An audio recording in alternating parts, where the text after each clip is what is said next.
دمشق میں ایک بہت بڑی مسجد ہے جو مسجد جامعہ طوبہ کے نام سے مشہور ہے۔ اس میں ایک طالب علم جو کہ بہت زیادہ غریب اور عزت نفس میں مشہور تھا، وہ اسی مسجد کے ایک کمرے میں ساکن تھا۔ 2 روز گزر چکے تھے کہ اس نے کچھ نہیں کھایا تھا اور اس کے پاس کھانے کے لیے کوئی چیز نہیں تھی اور نہ کوئی پیسہ اس کے پاس تھا۔ تیسرے روز بھوک کی شدت سے اس نے احساس کیا کہ وہ مرنے کے قریب ہے۔ سوچنے لگا کہ اب میں اس حالت میں ہوں کہ شرعاً حتیٰ کہ مردار اور یا ضرورت کے مطابق چوری جائز ہے۔ اسی بنا پر چوری کا راستہ بہترین راہ تھی۔ یہ جوان مسجد کی چھت پر گیا اور وہاں سے محلے کے گھروں کی طرف چل دیا۔ پہلے گھر میں پہنچا تو دیکھا وہاں کچھ خواتین ہیں تو سر جھکا کے وہاں سے چلا گیا۔ بعد والے گھر میں پہنچا تو دیکھا گھر خالی ہے، لیکن اس کے گھر سے کھانے کی خوشبو آ رہی ہے۔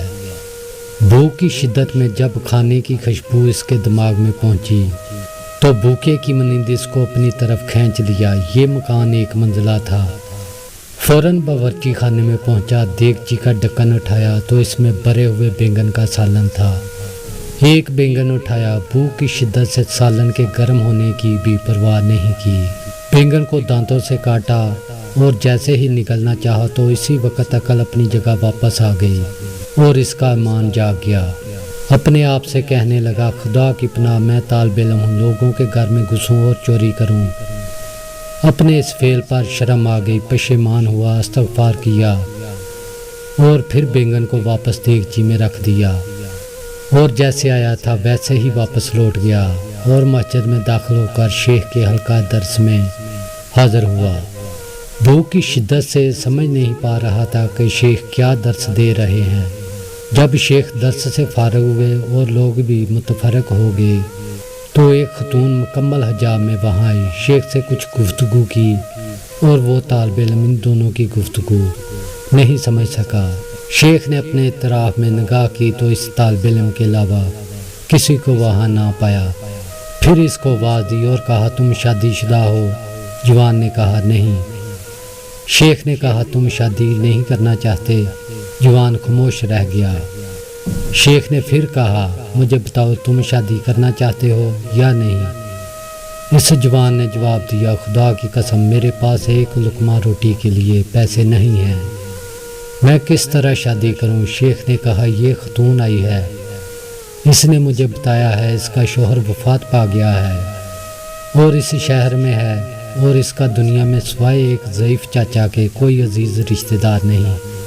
اپنے چاچا کو یہ اپنے ساتھ لے کر آئی ہے اور وہ اس وقت اس مسجد کے ایک کونے میں بیٹھا ہوا ہے اور اس خاتون کو اس کے شوہر سے گھر اور مال و ورثہ ملے ہیں۔ اب یہ آئی ہے اور ایسے مرد سے شادی کرنا چاہتی ہے جو شرعاً اس کا شوہر اور اس کا سرپرست ہو تاکہ تنہائی اور بد نیت انسانوں سے محفوظ رہے۔ کیا تم اس سے شادی کرو گے؟ جوان نے کہا، ہاں۔ اور پھر اس خاتون سے پوچھا کہ تم اس کو اپنے شوہر کے طور پر قبول کرتی ہو؟ اس نے بھی مثبت جواب دیا۔ شیخ نے اس خاتون کے چچا اور 2 گواہوں کو بلا کر ان دونوں کا نکاح پڑھا دیا اور اس طالب علم کی بجائے خود اس خاتون کا حق مہر ادا کر دیا اور پھر اس خاتون سے کہا، اپنے شوہر کا ہاتھ تھام لو۔ اس نے ہاتھ تھام لیا اور اپنے گھر کی طرف اپنے شوہر کی رہنمائی کی۔ جب گھر میں داخل ہوئی تو اپنے چہرے سے نقاب ہٹا دیا۔ وہ جوان اپنی زوجہ کے حسن و جمال سے حیران ہو گیا اور جب اس گھر کی طرف متوجہ ہوا تو دیکھا کہ وہی گھر ہے جس میں وہ داخل ہوا تھا۔ زوجہ نے شوہر سے پوچھا، تمہیں کچھ کھانے کے لیے لے آؤں؟ کہا، ہاں۔ اس نے دیگچی کا ڈھکن اٹھایا اور بینگن کو دیکھا اور بولی، عجب ہے، گھر میں کون آیا تھا اور اس نے بینگن کو دانتوں سے کاٹا ہے؟ وہ جوان رونے لگا اور اپنا قصہ اس کو سنا دیا۔ زوجہ نے کہا، یہ تمہاری امانت داری اور تقوی کا نتیجہ ہے کہ تم نے حرام بینگن کھانے سے اجتناب کیا تو اللہ نے سارا گھر اور گھر کی مالکہ کو حلال طریقے سے تمہیں دے دیا۔ بہت خوبصورت اور قابل غور۔ سبحان اللہ، جو کوئی اللہ کی خاطر کسی گناہ کو ترک کر دے اور تقوی اختیار کرے، اللہ اس کے مقابل میں بہتر چیز اس کو عطا کرتا ہے۔ دوستو یہ تھی چھوٹی سی ویڈیو. اگر آپ کو ہماری ویڈیو اچھی لگے تو ہمارے چینل کو سبسکرائب ضرور کریں اور ویڈیو کو دوستوں کے ساتھ شیئر کریں.